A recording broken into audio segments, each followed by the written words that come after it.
Hello everyone, thank you for joining us on today's roundtable on localised manufacturing, reshoring and scalability in the textile and apparel supply chain.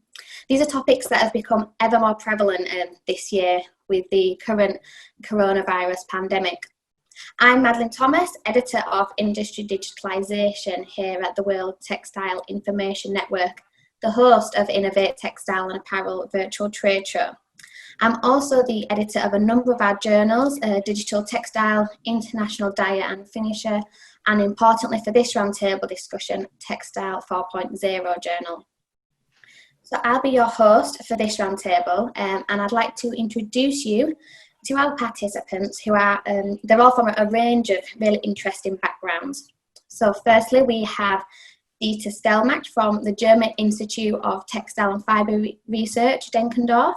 So Dieter specialises in the research and application of digitalisation in the textile value chain and was one of the original minds behind the digital textile microfactory. Welcome, Dieter. Welcome, thank you. It's a pleasure for me to contribute and to discuss. And then we have Frank Henderson, CEO of Henderson Sewing Machinery Company, an original equipment manufacturer based in the US that is heavily focused on localised production and flexibility. Hi, Frank. Hi, Madeline. Thank you very much for allowing me the opportunity to share today with each of these other distinguished individuals. You're welcome. And then also based in the US is J. Kirby Best, CEO of On Point Manufacturing, an on-demand garment manufacturing facility that completely shifted its production this year as a result of the coronavirus to meet changing market demands. And then last but not least, we have Tobias Sternbeck, CEO of Viva Paper, a transfer paper and graphic media company that supplies transfer paper to the digital textile printing market for dye sublimation printing, a flexible printing method that's very popular in nearshore markets. Hi, Tobias. Hey, hello everybody. Looking forward to have a good discussion with you about how the COVID impacts us all and how it then impacts literally the textile and apparel industry. I think I'm the one who's impacted the most since I'm actually should be in the US already. I'm still in Germany. So got stuck a little bit in this pandemic. Oh no. Okay, well, so before we begin, I just think it's worth mentioning quickly that if you have, the listeners have any questions for our participants, then please feel free to submit these in our live discussion thread. So firstly then, I think it's good to start by asking you all, has COVID-19 accelerated localisation and reshoring in the textile and apparel industry? I don't know who wants to start. I'll start.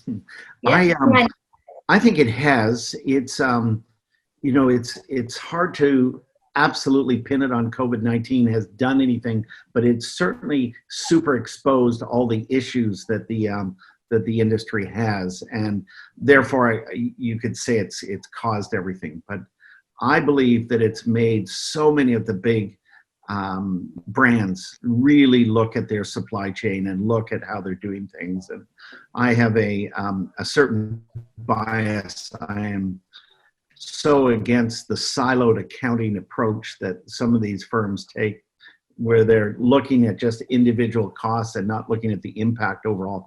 And I think COVID-19 has caused them to really examine the premise of it's not the cost per unit, it's the cost per unit sold. So I think it's a sad situation, but it's going to change the industry very dramatically in the next 12 months.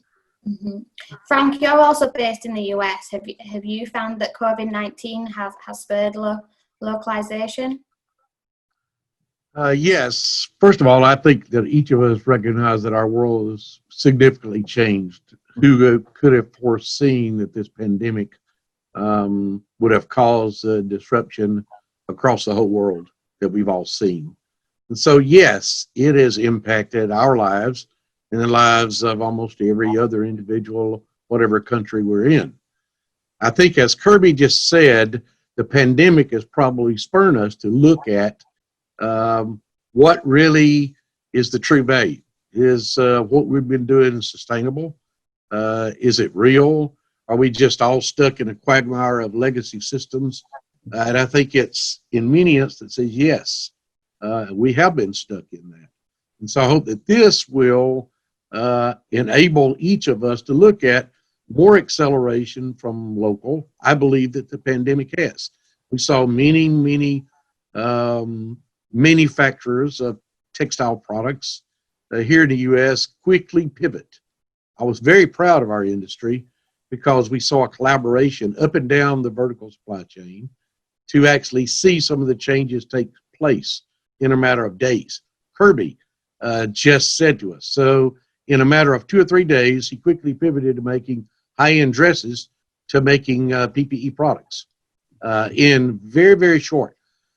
The reason he was able to do that is because of what I believe our industry has become and will become more and more.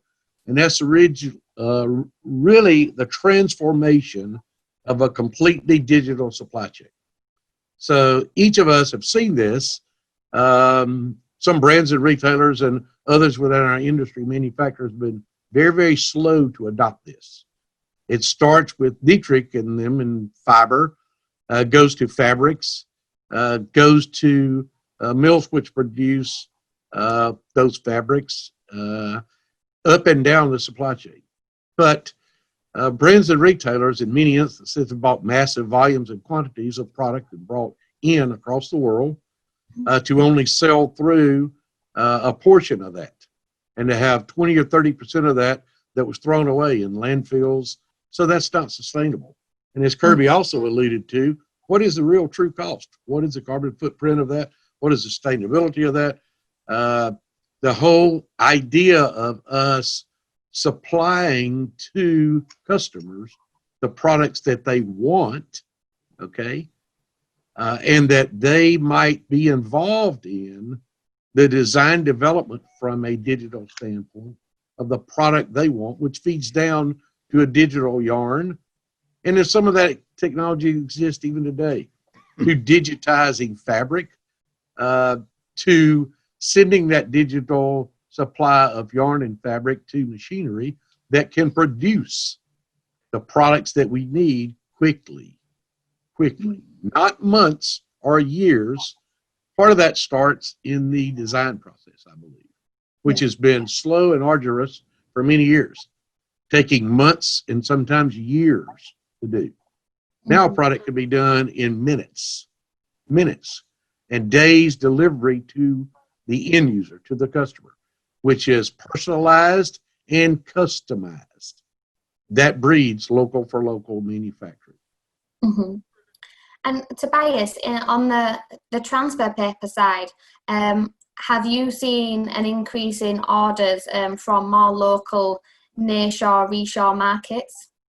It gets a little bit into this direction, so I'm a little bit torn in between. Yes, it accelerated, or yes, at the current stage, partly it slows down a little bit. So what Frank just mentioned,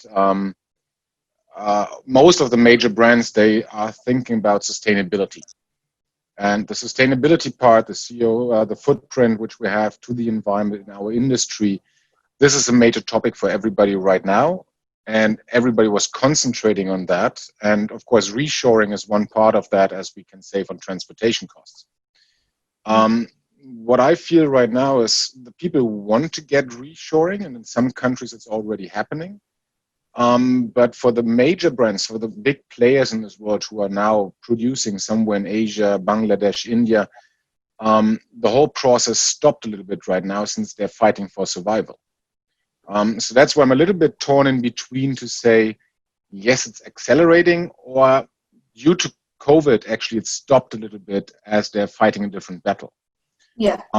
In general, yes, absolutely. I think the localization and reshoring going, let's say, from the production areas, getting into the consuming areas is definitely there. And I think, Kirby, you mentioned that the industry will change within the next 12 months dramatically. Fully agree with that. So we will see more and more reshoring, going closer to the consumer. but there's a lot of things which needs to be done, and knowledge has to come back to the countries. Yeah.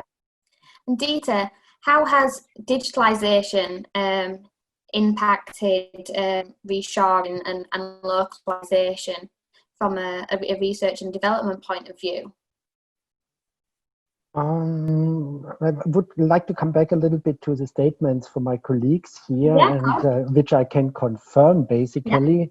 Yeah. And what I also saw, the acceleration, it is an acceleration. And the main thing what I see today, and when I had all the discussions with entrepreneurs here in Germany, is that mindset has been opened to think, to rethink about where I produce, to rethink where I source my things, how can I make my supply chain more resilient, for example. And another aspect is also that the awareness of the textile industry and also the importance of the textile economy has been more become into the perception of the politicians as well. They recognized, okay, some of textile-based products are some critical products which are needed for let's say, for general societal things. This is from a general point of view. The COVID crisis has accelerated, of course, and it is embedded, or it is driven already, as it was mentioned already by Tobias, in the sustainability, in the change towards the circular economy, and also in the current process of, I call it deglobalization. What I mean, bringing back knowledge and also the production and also the integration of the consumer to a more local proximity. The digitalization indeed has two aspects from my point of view. It has a positive and a negative aspect, but because basically the digitization and virtualization enables delocalization. So in the periods ago, due to the digitalization, we had the opportunity to communicate much more faster. We also have now the opportunity to dive into this automation processes with the digitized technologies, yeah? Meaning to take machine learning for machine adjustment and for clothing adjustment, for clothing configuration. The main thing for me is also, and it was mentioned by Kirby at the beginning, is that we are now able with the digitization to produce on demand in a very short time. The only thing is we can do it anywhere around in the world. And therefore, I think it is not only the digitization which is necessary, it is also, let's say, the embedding into some regional clusters or networks or things like this. And finally, digitization, what was mentioned also by colleagues and also by entrepreneurs, might be also a barrier, because digitization might be too standardized, too hard. Yeah?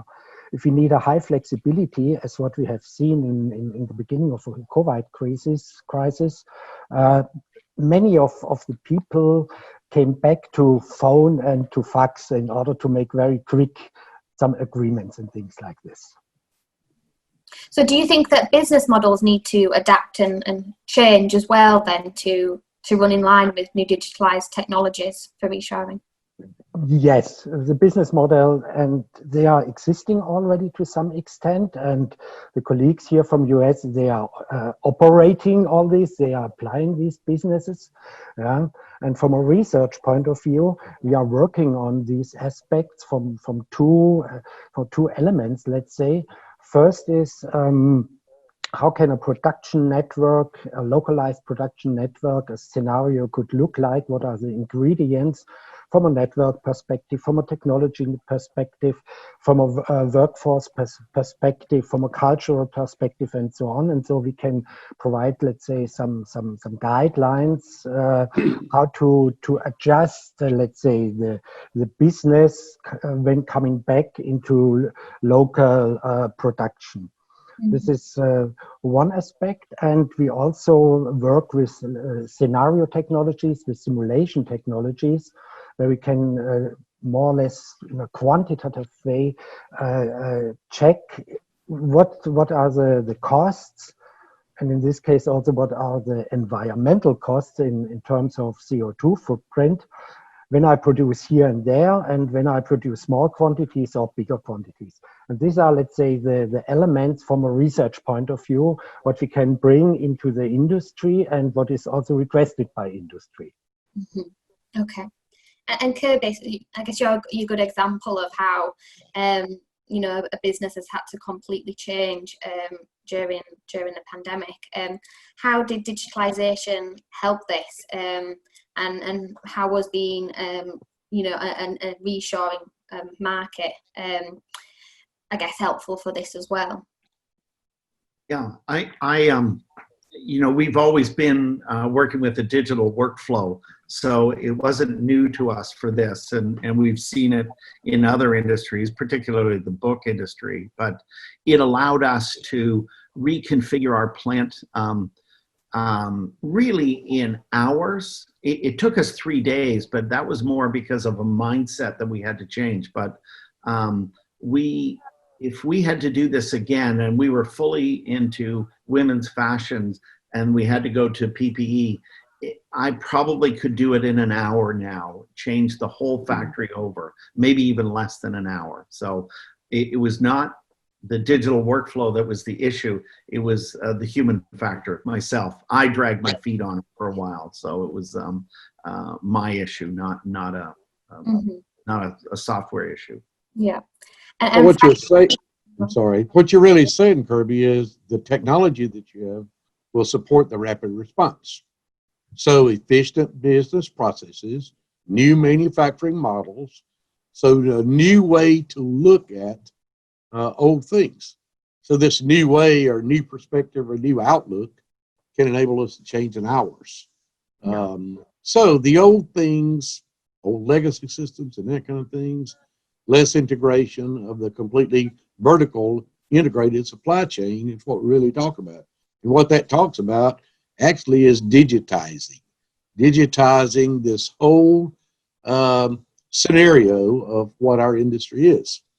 So if we start with a truly 3D design platform that can be changed in minutes, and we move into how does that affect yarn and fabric, and moving that into a CNC cutting platform, which then moves to a digital platform where we're actually stitching or ultrasonically bonding, and then onto the consumer. And what we're really talking about is a whole new way of looking at an industry that used to take months and years to change, that could be rapidly and quickly responding to consumer demands. Mm-hmm. Frank, you're so right. And it's fun. I'm just going to have a little fun here poking at Frank, but Frank is the world leader in, you know, driving this whole digital transformation. And it's fun to see. Frank, I'm going to poke you on your age, but someone at Frank's age, and although Frank might be a little older than some of us, not by much, but he's still 19 at heart and is driving this with great vigor, and it's fun to follow him. That's nice to hear. Tobias, for you then, and for Beaver Paper, how has digitalisation impacted the company, and is the company using localised, you know, distributor business models to get to nearshore markets? Well, as a paper manufacturer, so for us, digitalization is a big benefit, as we are literally selling more paper for digital printers. Mm-hmm. So Beaver Paper has never been into the old traditional rotogravure printing papers we started in cut and sewn 40 years ago, but once, let's say that the first digital inkjet printers for dye sublimation or for textile printing came to the market, beaver paper was there as one of the pioneers, and as much more of those printers are getting installed, we're more than happy to have that. But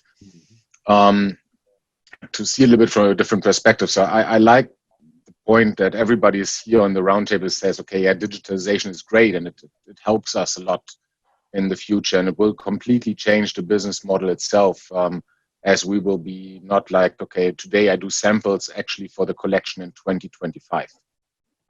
So now I'm making the collection for next week, which we've seen partly out of the fast fashion industry. Like I think Zara, Inditex is one of the best examples for that, having not 2 seasons anymore, but having 12 seasons, or even 24 if needed. But to go to the question, digitalization, did it impact the reshoring or localized business models? Yes, it made localization or local production of textile much easier, as I think over the years the industrial states like the US, like Germany, we all lost the textile industry. So the textile industry moved far east, far away from us, and literally we lost the knowledge how to make a screen, how to adjust the machine. There you need professionals. If you see nowadays, everybody will agree, I believe, if you have a print with 8 colors, it takes like hours to really adjust the machine, that everything, the patterns are overlapping perfectly, that you get the best print result. Digital, I just have one design, I just press a button, and it's literally perfectly made. So this is extremely well. So you don't need so high professional skills anymore. The skills are just going more into the technology part, like color management and the workflow. So I think digital helps a lot to get back into the countries where textile used to be strong in the past. Mm-hmm. Absolutely. And in terms of localized production, Dieter, are microfactories the answer to this? Yes, basically yes. For sure. Okay, I don't know. No. The thing is, we have developed here the concept for digital textile microfactory. We are just currently installing the second version in our premises here, and we started from body scan, transferred it into product data with CAD system, 3D CS system. We can show it virtually on a VR environment.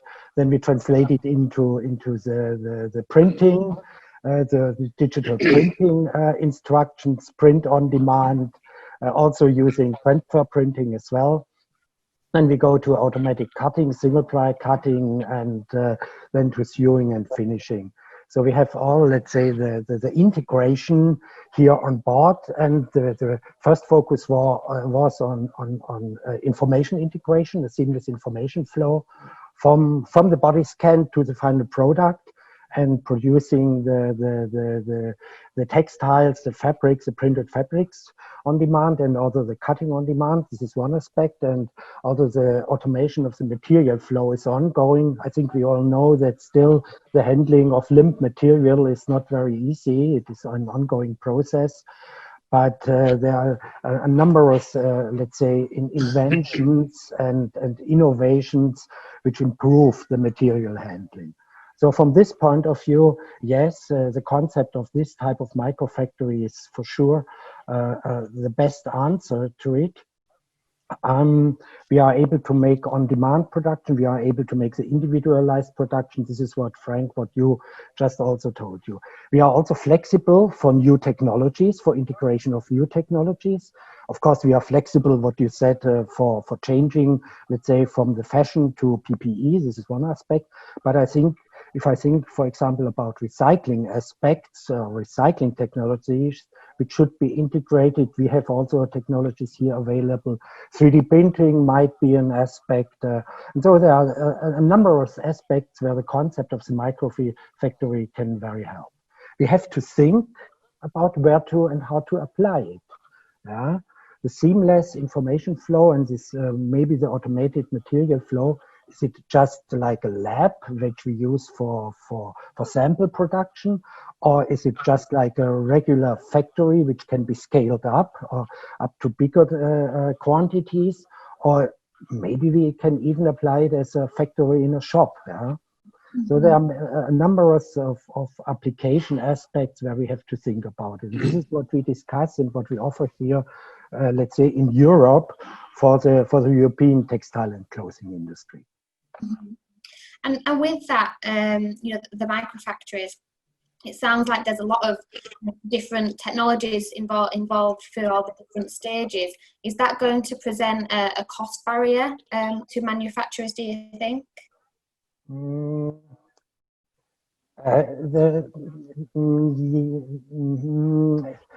need a well-balanced business model, let's say. Yeah?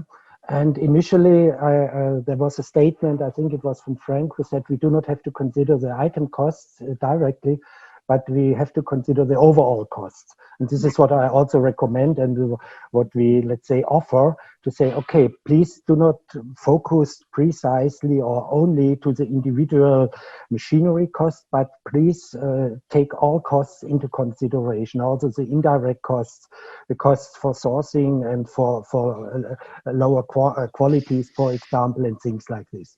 And if you consider these aspects in a, let's say, a total cost of ownership, then, okay, it becomes, let's say, profitable. But it needs a well thinking about this. Yeah, definitely. And Kirby. It's important what Diedrich just said, though, because what he just talked about was technology, this digital technology, making what you want, when you want, quickly pivoting, quickly changing, to be able to do that. And he's talking about scaling up and down. You can make one, as Kirby does, or you could make more than one, hundreds or thousands if you want. But that starts with the digital technology and the platform that Diedrich just described to us. So what is the real cost of throwing away 30% of what we make, or of the consumer not having what they want? In this case, we're talking about exactly what they want, when they want it, because consumer doesn't care what's the yarn count, what is this fabric like, what is this thing. So this technology will give the consumer what they want, when they want it, in a quick, sustainable footprint, and we aren't overproducing or doing exactly the same things over and over and over again. It's more customized, it's more personalized, and it's delivered to the consumer when the consumer wants. Kirby, is a microfactory something that you would find interesting for localized production? Oh, absolutely, Madeline. I'm a big fan of the microfactory. We look at it a little differently than a microfactory. There's the size of the factory and then what it does. We're capable of doing 2.3 dresses a minute at our current factory. And the next factory that all the engineering and software is now completed on will be closer to 6 dresses a minute, and in roughly the same size. So we just look at it differently, but it's not either or, it's either and. I think, you know, you'll always be doing tank tops and tube socks out of some massive factories and likely in Asia. But I think as Frank is getting into and Dieter, just the idea of getting the customer exactly what they want and fast will require a lot more microfactories around the world. Yeah. And Tobias, our microfactories. Fully agree with that one. So, Kirby, I'm absolutely with it. But I think the biggest challenge we have in general is to change the consumer's mind. Since if you have this, let's stay at the microfactory as a wording for that, it has its costs. So forget about a T-shirt printed for $3.99 or a jeans at 10 euros. This doesn't work with a microfactory. So that's really pure mass production, and we will never be able to get, not at the next 5 years to get into those cost levels if you do this in a microfactory in the UK, in Germany, in the US. This doesn't work. But as long as the mindset of the consumer gets to the point, okay, I want to be more sustainable. I want to have individualized product. I don't want to wear the same shirt like 200,000 other people are doing. So I want to have something which I created, which I want to have it. Then definitely I think this concept will work.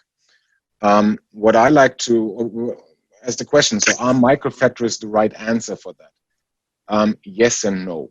The concept itself, like Dieter said, so the concept is perfect. So I think I've thought about those things quite a long time ago, how you can make that as a system actually for brands producing around the world. But I wouldn't say micro, since micro is really something very, very small where you can just do a few shirts a day maybe. And the demand still for the bigger brands is still a little bit more mass production. So I wouldn't more call it like integrated factories. I'm not sure if you guys agree with that, but it's like micro is for me very, very tiny. Of course, they are scalable, like Dieter said, but I think the wording is maybe wrong for the next step. So it's more like an integrated, fully automated factory. And then this makes really sense. And then I think this concept, yes, will definitely help into localize the production again. Tobias, I agree fully. It's a different way to look at it. So. I also agree, Tobias, to say, okay, it's not the micro, it's a fully digitized and maybe even transparent company. And this reminds me just of the new factory of the new Mercedes, which they have just opened 2 days ago, which is fully transparent and which is fully digitized. And we do the same, let's say, yeah? Making textiles and making clothing. And there's just one remark to Tobias' comment about the awareness. Basically, I agree to the awareness that the consumer needs to become more, let's say, attracted by the things we can do by customization. Of course, the consumer will become more, let's say, conscious about the sustainability and transparency aspect. But what I also learned in the past year, let's say, in the last year, is that also the entrepreneurs should open their mindset to think what is the concept of this digital, of the microfactory or of the fully digitized factory. This because in the beginning I had a number of discussions when they said, oh, no, I have to completely change my factory or I have to completely do this and that. Okay, this was already a few years ago, and I'm pretty quite sure that these things have changed now. But it is also necessary that the organizations, the decision makers, the entrepreneurs themselves have to, let's say, take this into account and to accelerate it. Yeah. I think one thing everybody's been mentioning is scalability. And it would be interesting to hear how you all think localized operations can be more scalable. You know, there obviously is always a place for the mass-produced goods, as you, for example. But in terms of localized production and its scalability, can it meet the needs of, you know, the large consumer markets, or is it only ever a realistic opportunity for, you know, niche markets of, for example, you know, customized goods and on-demand manufacturing? I can start with my ideas or my let's say findings about this. Some aspects have been already mentioned. What is important is technically, yes, it can become a mass market, yeah, or factory for mass production. Also, the aspect is what is really needed for the future. Will it be really a mass production, or will formerly it was called the long tail, will the long tail become longer and we will have more individualized or customized goods? I'm pretty much sure about this. The technological upscaling is depending also, of course, on the automation and modularization. maybe some more robotics or whatever else. But important for me is the integration in value creation networks, in local value creation networks. Not only, let's say, the production itself or the design itself, but also having, let's say, machine providers in the network, having education organizations, having the associations, so that we have more or less a good connection, a good network as a local cluster, maybe as an extended local cluster where we can source some special things, not only from my region, but also from far locations. Okay. Kirby, do you agree? I do agree. I think that I'm just so fascinated that Dieter brought up Chris Anderson's the long tail theory, because it was very prevalent in the book industry, and we found that actually products sold more in the long tail than they did in the initial sales bump. But we've developed an engineering firm that can now build a plant every 4 to 6 weeks. And these are not little plants. These are, 30, 40,000 square feet, able to do 6 dresses a minute. 6 dresses is just our standard operating product, so people can kind of judge the size, but it can do any product. So yeah, I agree with Dieter. I think it's, I think it's an exciting time for the industry. It's a little scary, and surviving through COVID-19 is not easy for any of us, but I think the future is so bright for what we're doing and the personalization and the whole digital workflow. Mm-hmm. And Tobias, do you agree? Is it a scalable, localized production? I agree with both Frank and Dieter, so I have to agree with that. It's first of all, it's in any case exciting, like you just said, Kirby. I think Dieter brought up something very interesting, robotics. And I think the scalability for the future to really localize production in textile industry is, the keyword is robotics. The biggest issue, I think, that the printers, I think they are absolutely there already to really do mass production on a localized part. I think all the name it, blame the usual suspects, they all have a printer which is over 200 square meters now, where we can really do mass production. If you look at the heat presses, calendar presses, I think they're all there. Of course, limited, of course, to the drums and everything, but they can do mass production. So they do it today as well anyway. Laser cutters for automized cutting, yes, they are already there. Mm-hmm. The biggest problem for me, which I see right now, is the sewing. And once you get into the factor that you can have robotics to quickly change from manufacturing tricots for football, soccer, whatever, into women dresses, if you have a program right there that the robots can sew all those things, then I think you can upscale that. There's no limit. Mm-hmm. I think the biggest issue we have right now is sewing in our countries. Well, with the sewing then, over to Frank, help us all out. I think that Diedrich is correct, and yes, that is a problem. However, a digital definition of fabric enables us to be able to tool and change end effectors for robots. Robots are very good with repetitive motion. Many of the things that we do in repetitive motion. However, most of the robotics that have been implemented are very, very product specific. And I think automation is also. If you look at automation even back to the 60s, 70s, and 80s, yes, the majority of that was very, very product specific in the form of hard automation. Robotics gives us the opportunity to make flexible automation. So flexible automation in the form of the operator has 2 hands. We can do that now with robotic arms and eyes.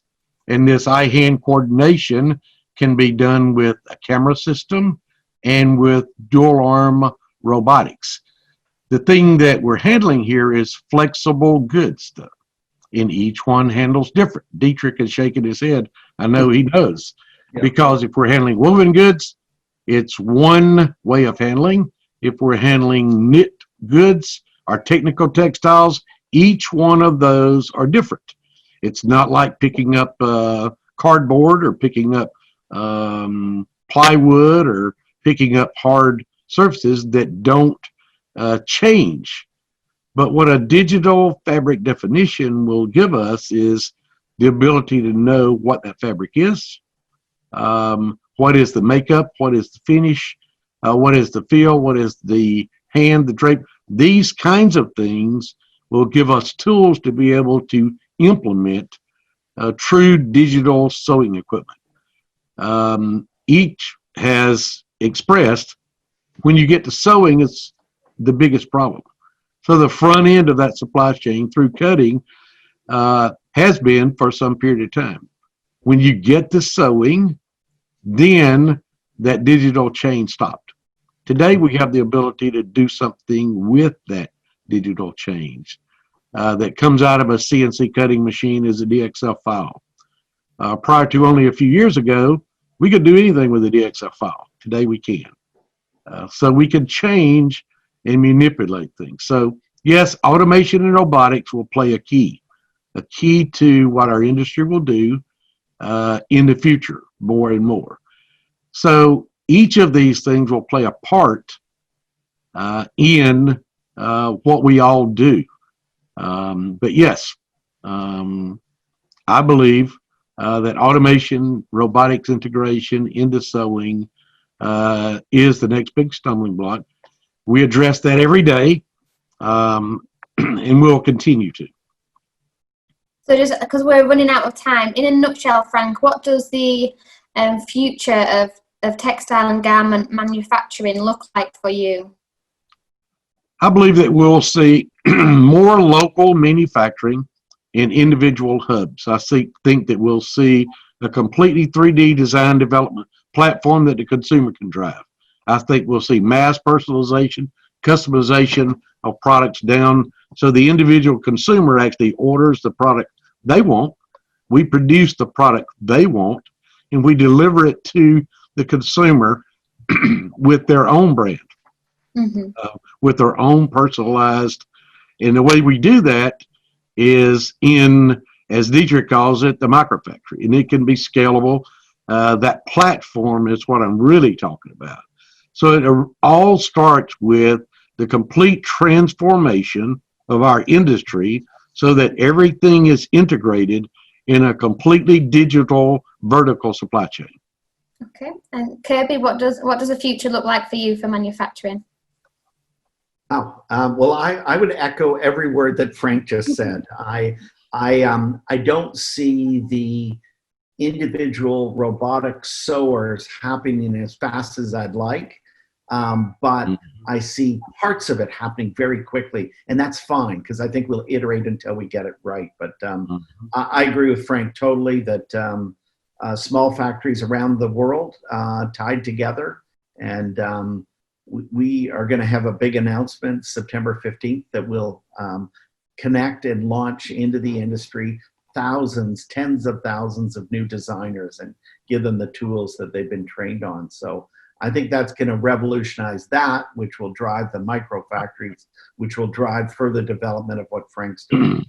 Yes. I look forward to hearing about that. And Tobias, the future of textile manufacturing for you?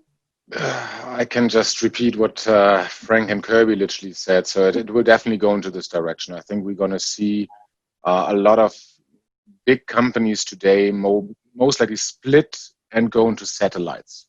So, and this is then how we want to call it, if it's microfactories, if it's transparent factories, this is the future.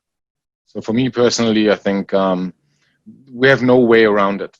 So we have to do more digitalization of the industry. We have to go more local, just for our future, for being more sustainable. And I think we're on the right track with that. We still have some hurdles to overcome, but we're definitely on the right track. So it's the industry developed so fast over the last, I don't know, 15, 20 years. So I'm in digital since 20 years. And I think then we were happy about 3 square meters an hour. And yeah, it's colored. And now we have a precise color. We can produce exactly the color the customer wants. And we can go up to, I think the fastest right now is 1,000 linear meters an hour, or even more with the Lario. So I think we're definitely on the right track for the future. And Dieter, for you, I know in the research area you have to be so far ahead of everybody else. What does the future look like for you? From these aspects my colleagues have mentioned here, yes, I also only can agree to it. Digitization and automation is on the way, and it's the only, let's say, solution for the future. Also, let's say, the focus to more platform economy and to data drivenness is important, is necessary, is coming, but it will take a little bit time. If all, let's say, the organizations, the entrepreneurs are really aware and may use it in a full profitable way. Two further aspects are important for me. One is about really the costs of the individualized goods, or of the goods which will be produced by I still call it microfactory. This goes in complementary with let's say, with the awareness of the consumer at the end. Yeah, are they willing to pay more? And this is a trend, I think, which we can recognize. Also, the importance of the textiles, that they can be produced locally. And this brings me to the last aspect. We also have to discuss and to check with our decision makers, with the administration, with the policy makers, that the textile production and the textile economy is important and should get more attracted in the policy decisions. And finally, all these let's say developments, I think we are sure we will actively drive the transformation in the circular economy, which is the ultimate goal for me. Yeah. Okay, great. Well, yeah, I think we've gone a bit over time here, but everybody was so interesting, so I didn't want to stop anyone.